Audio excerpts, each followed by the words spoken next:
always want to avoid at events like this is that danger of violent agreement on every panel. Sectors, after all, are pushed forward by competition and challenge between peers. So, we basically want our next panel to disagree, but we'd like them to do it politely, please. So we're going to turn to agreeable disagreement in our next session. Our panelists are going to debate which techs are going to shape financial services for the better. And to tell us more about this, please welcome our moderator, Julia Streets.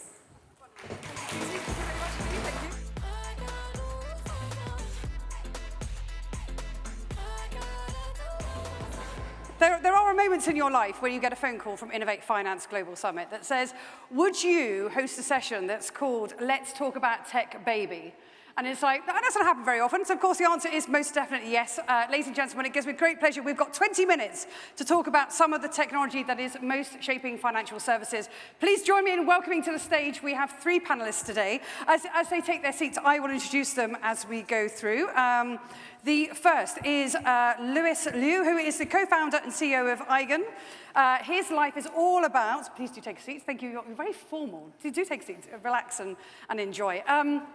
So we are, basically Lewis's life is all about taking documentation and bringing it into some kind of structure for very complicated use cases, but in a way that adds value. Is that fair? That's right.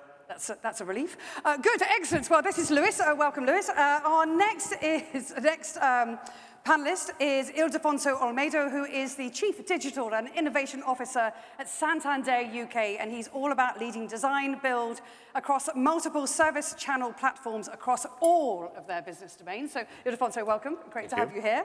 And last but not least is Sophia Bantanidis, who is the future of finance at Citi. She is an analyst within that team covering digital assets, fintech, and how they will shape the future of financial services. So the way that we've approached this, actually, is if you want to talk about the most prescient technologies that are shaping the world of financial services today, we slightly rewrote the brief. You know, we don't like to stay on brief too much. We're actually going to have a bit of a panel discussion rather than have a debate about, you know, are they correct, are they incorrect? Because there is so much to explore. So we're going to get straight into it, if you would. And I really want to get into your opinion about which of the emerging technologies you believe that are truly reshaping or have the potential to reshape the industry right now. And Lewis, I'm going to start with you. AI, of course. But let me be specific, right? Just like the discovery of the nuclear bomb, when there's a certain critical element, critical density of neutrons went from uranium being completely inert to a nuclear reaction, something has happened in the AI world. Somewhere between GPT-3 and GPT-4, that kind of bifurcation process happened, and something happened where it is now possible for AI to really transform in a way that's just inconceivable before, the way we monitor risk, the way we interact with customers, the way we process our documentation. Just very quickly, I do think that this is not to be understated in terms of just how impactful AI will be in the futures in the year to come, and just this year to come itself. Wonderful. What a great way to kick us off. Sophia, I'm coming to you next. What has got the greatest potential to reshape? I think there are many themes, AI and machine learning certainly being one of them, Metaverse, Web3, blockchain, digital assets in all shapes and sizes. And some of these things are still being tested, they're being experimented, some are part of bigger frameworks and ecosystem, some are threatening to society, threatening to security, like quantum. But when we think about the next 10, 20, 30 years, for me, it's not about a single product or one single technology that comes to mind. For me, the direction of travel in financial services is one that's virtual and boundless. That's where we're headed to. And I would call out 2 specific things. One is the Metaverse, and we wrote a big report on that. We published it last year.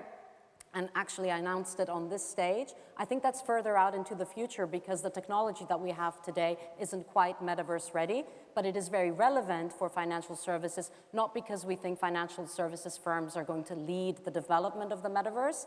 Rather, it is the space where financial services clients are moving to.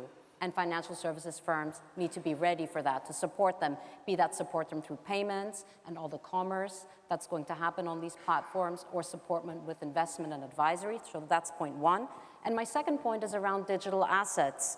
They will be widely embraced, and we're going to see digital asset avatars that exist in more than one form between traditional assets, digitally native assets, and tokenized versions of assets. And we think there's an awful lot of value in tokenization. We just published a new big report called Money, Token, and Games. If you type in your browser Citi, money, tokens, and games, that's the first thing that's going to pop up. And we think there's, like I said, a lot of value. $4 to $5 trillion of tokenized securities by 2030, and up to $1 trillion of trade financed, which could be tokenized. And what's fascinating about the Metaverse, so I just started a kind of new show filmed in the Metaverse, available on YouTube, called Metaverse What Matters. And the reason why I'm really fascinated by this is about the interoperability of the real world and also the Metaverse world. And your point there about actually how that's going to be consumer-driven. And your starting point was really all about the data, and I'm really fascinated by that whole consumer adoption of the pace of AI through the portal lens of ChatGPT and the impact that's happening as well, or having as well. Ildefonso, love to get your thoughts on what's driving change. Yeah, the pick two of the ones that I was going to pick. So those are, I think, technologies or phenomena that are going to change every single industry.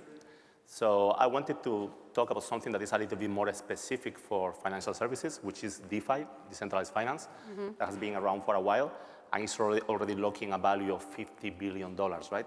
So it's a big thing. At the end of the day, it's the convergence of blockchain and digital assets and financial services. So we are starting to see how they are leveraging some of the most important blockchain properties, right? Like immutability and all that good stuff, and things like the interoperability, right?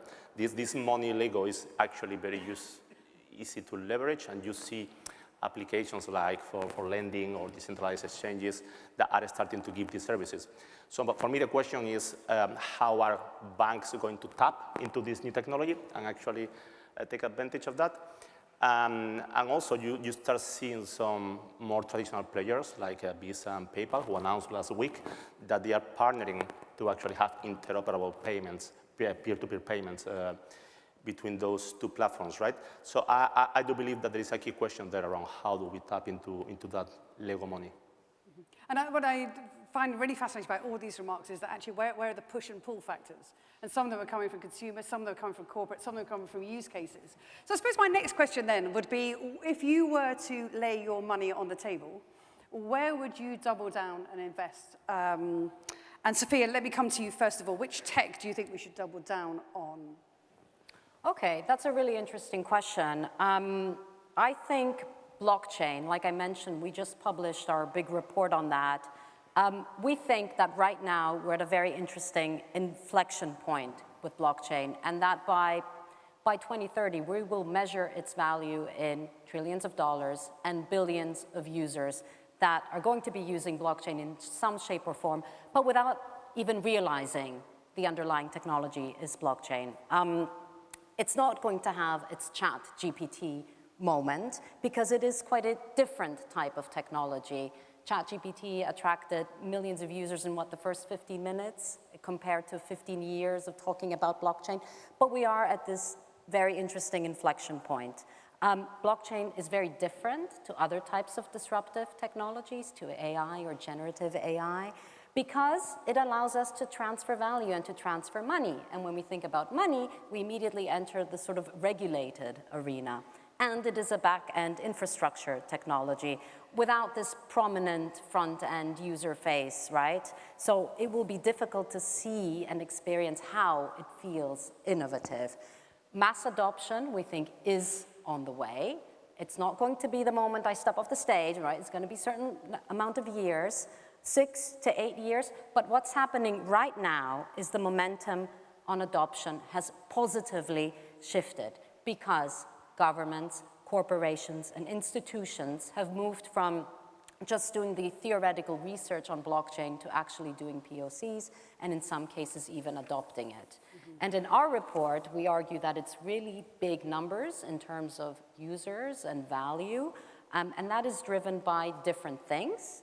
Number one, money, particularly the adoption of CBDCs, which we will have by the end of this decade, from major currencies in the world. So that's the first point. The second point is around gaming, tokenized assets in gaming. Again, that's big numbers because the total number of gamers in 2022 was 3.2 billion. Now, that's an enormous slice of the population. You only need a small portion of that to be using blockchain-based games, which will drive the numbers up from a bottom-up perspective. Blockchain-based payments in social media. And finally, culture, art and collectibles, which are also moving on the blockchain because these industries resonate with one of blockchain's key features, trust and provenance. And as you paint out that world in which you are going to double down and put your personal money, I say that lightly, but actually the point there is that actually the different sort of use cases and that range from one end of the spectrum, which is fragmented ownership, right the way through the other, which is institutional wholesale, if you like. And it is fascinating. I mean, I've been in this industry longer than I would probably admit to, but it's not so long ago that the conversation about blockchain was deeply skeptical. It's a bit like we heard the comment this morning about cloud and people being very skeptical about cloud. Okay, it's not secure. Of course, it's proven. So it's really interesting to hear your thoughts about where that pathway is going to go. Ildefonso, can I ask you the same thing? Where would you double down your efforts right now? Yeah, I'm very fascinated about Web3. And how or the concept is to actually bring the ownership into the customers, right? And in order to achieve that ownership, one of the key building blocks that we haven't got right yet is actually digital identity to provide trust, right?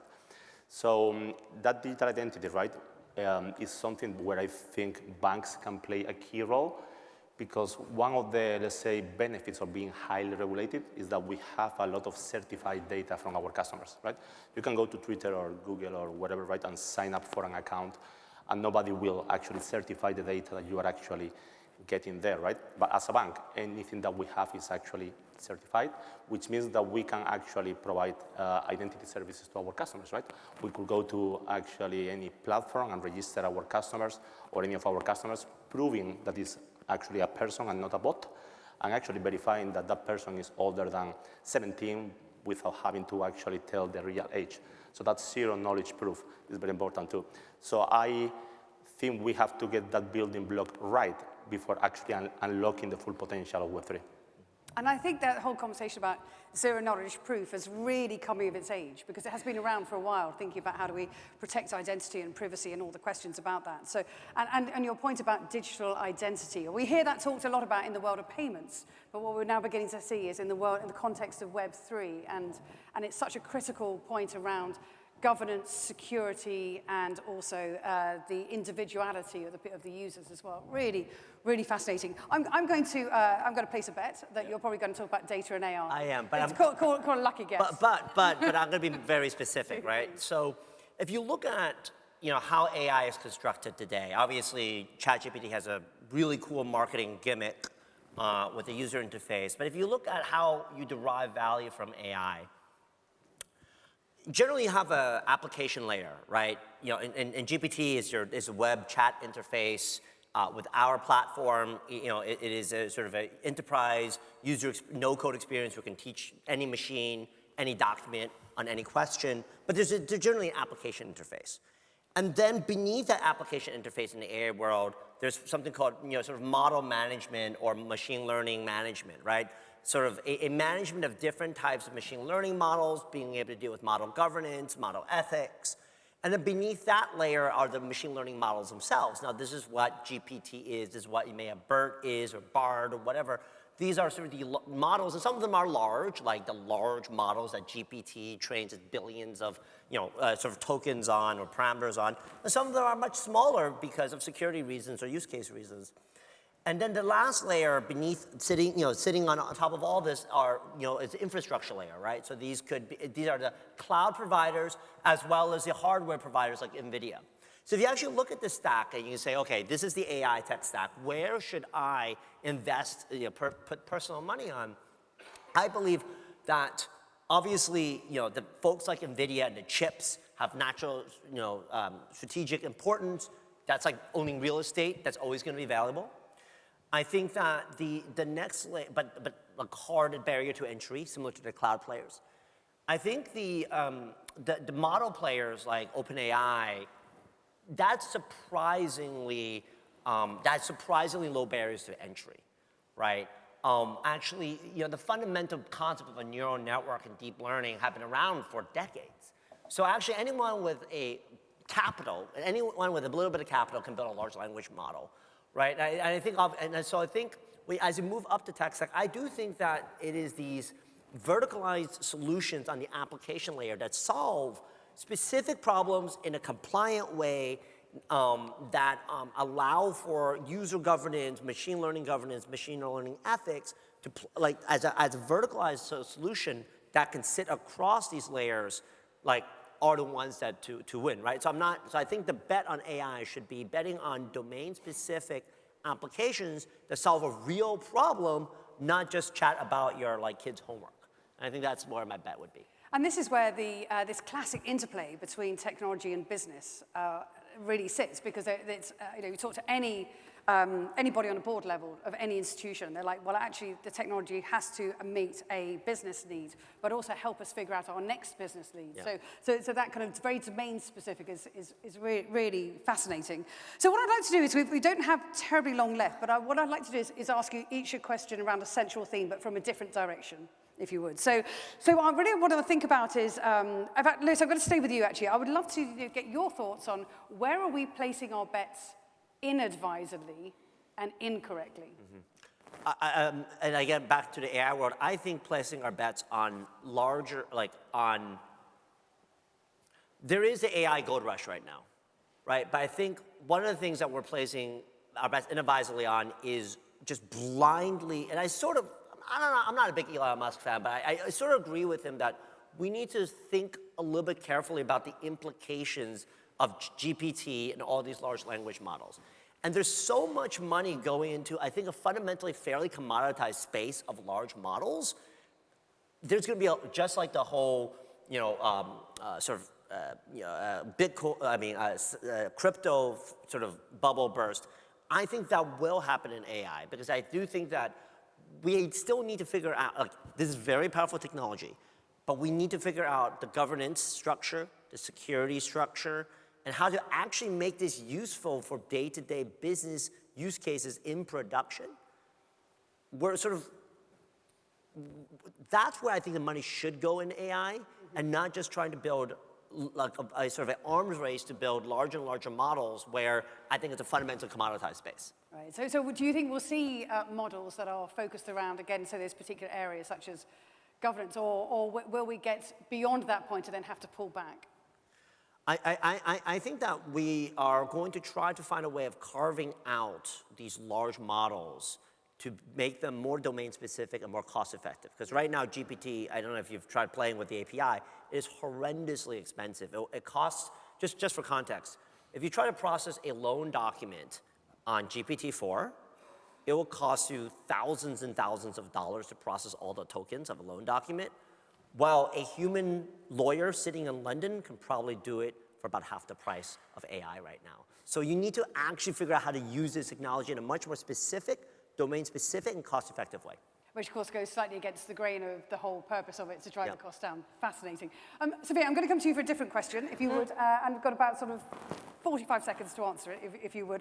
But the question there is about the organizational barriers that need to be addressed and removed in order for us to take advantage of the technology out there. Okay, I'll talk to you about 3 barriers, and then I'll end on a positive and tell you 2 ways in which these barriers are being addressed. So barrier number 1, when we think about blockchain, it needs industry-wide standards and interoperability, right? We know that. We've probably been talking about that for quite some time. So that's the first one. Second one is the potential for disintermediation, because some of the players who are required to invest and to drive change, right, they're going to see the role change. So that's the second barrier. The third one is you need an appropriate regulatory framework that strikes the right balance between promoting innovation and protecting against risks. So that's quite hard, because if you pick one topic like digital assets, the global regulatory rule books around this, well, it's still being drafted. Those are still being written and fleshed out, which makes it quite challenging, and a barrier, if you like, for regulated financial institutions to get involved. In the words of our own CEO last year, she said, if grandma's investing in crypto, then we better have all the protections and guardrails in place, and we're not quite there yet. I said I would end on a positive note, And we do have ways in which some of these barriers are being addressed by regulators and through law. It started here in the UK, actually, with the FCA back in 2016, putting together the regulatory sandbox. That's now gone global with GFIN. But also, if you think about Europe, and more recently, on the 23rd of March, to be specific, and because I talked about blockchain and DLT earlier, they launched their DLT pilot regime for FMIs. So that's really good, because for a 3-year period, they're going to look and test the technology and see to what degree rules may need to be tweaked to accommodate DLT. And the second area where there's positive momentum, what's happening in the UK, is around smart legal contracts, where the UK Law Commission has looked at the current body of law and said, yeah, it's flexible enough to accommodate these things. And that's very relevant because most business transactions are governed by English law. Wonderful. Thank you for your thoughts on that. Really important. And then, Ildefonso, you're going to close us out on this panel. Phenomenal. 20 minutes, lots to talk about. However, I would love you to call out to the audience. Where do you think the audience, we've got VCs in the room, where should they be investing? Well, two things, very different things, but very related, right? First one, we talk about Metaverse and interoperability. So what we currently have in the Metaverse is wallet gardens, right? Where you can actually not, you cannot buy, let's say, a hat in one of the Metaverse platforms and take it to the other one, right? And we have seen cases in the past where companies like OpenSkins closed and people lost $2 million on skins and different things that they had bought in the Metaverse. So until we don't have that interoperability, we will not be able to take the Metaverse let's say, big stream, right? And the other one is cybersecurity. One thing that we see with all this movement to metaverse and digital and everything else is that we generate much more data and we create more vulnerabilities in our systems, which means that we do need to get our cybersecurity better. There is data from the central bank, European Central Bank, saying that banks have suffered 3 more times cyber attacks in the last year. So security, governance, domain areas. We talked about the tech stack, we've talked about Web3, we've talked about blockchain, we've talked about power of AI, and also considerations around ChatGPT. 20 minutes, all done. Thank you very much. Please join me in thanking the panel. Thank you.